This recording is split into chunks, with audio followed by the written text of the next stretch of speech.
Hello bachcho, let's see this question. The question says that identify A, B, C and D in the given figure and choose the correct option. तो इस question में हमें एक figure दिया गया है और हमें ए बी सी डी जो पार्ट्स हैं उनको आइडेंटिफाई करना है। तो इस क्वेश्चन में जो की कंसेप्ट है that is regarding the parts of a seedling stem. Okay, seedling stem.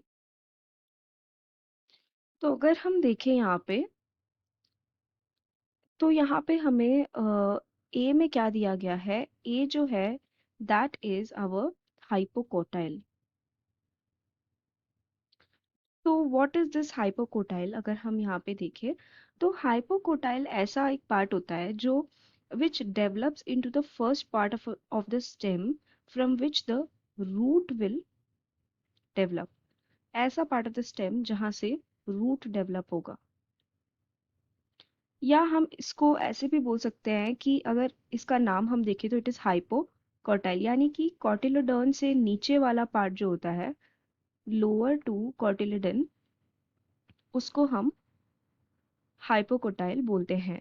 यहाँ पे जो बी वाला है दैट इज कॉटिलोडन, जिसके बारे में हम आगे देखेंगे। ओके, तो this B is nothing but cotyledon. तो ये कॉटिलोडन क्या होता है?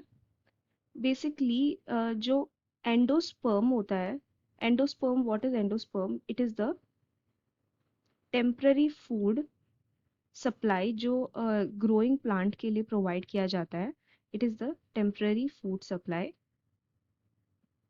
तो जो एंडोस्पर्म होता है that is packed around the embryo, which is packed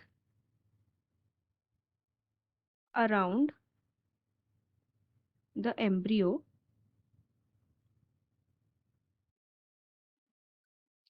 in the form of a special leaves which are known as cotyledon. तो ये स्पेशल लीव्स टाइप के स्ट्रक्चर्स होते हैं जिनके अंदर एंडोस्पर्म पैक्ड रहता है, जो एम्ब्रियो के अराउंड सराउंडिंग रहता है, जो टेम्पररी फूड सप्लाई करता है to the growing embryo. Okay, तो कॉटिलोडन के नीचे वाला पार्ट क्या बोला मैंने? हाइपोकोटाइल होता है। तो ऊपर वाले पार्ट को क्या बोलते हैं? तो यहाँ पे जो डी वाला है ना, अभी हम सबसे पहले सी से पहले डी पे आते हैं। तो जो डी वाला पार्ट है यानी कि कॉटिलोडन से ऊपर वाला पार्ट, उसे हम बोलते हैं एपिकोटाइल। ओके, तो ये जो एपिकोटाइल होता है this develops into the upper part of the stem, जहां से लीव्स वगैरह, जो वैसा स्टेम जो लीव्स, फ्लावर्स एंड फ्रूट्स वगैरह बियर करेगा। Okay, it will bear all the structures.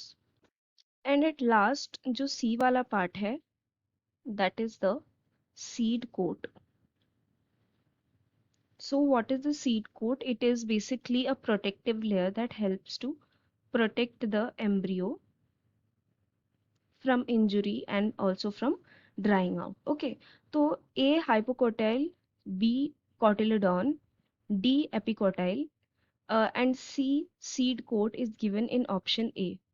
ठीक है, यहाँ पे एपिकोटाइल हुक दिया गया है बिकॉज इट इज, यहाँ पे ये ऐसे मोड़ा हुआ है जो बाद में जाके सीधा हो जाएगा। Okay, so we can say कि this will be the correct answer for our question. So we can write it down in the conclusion that the correct answer for this question is option A. I hope you have understood it well. Best of luck.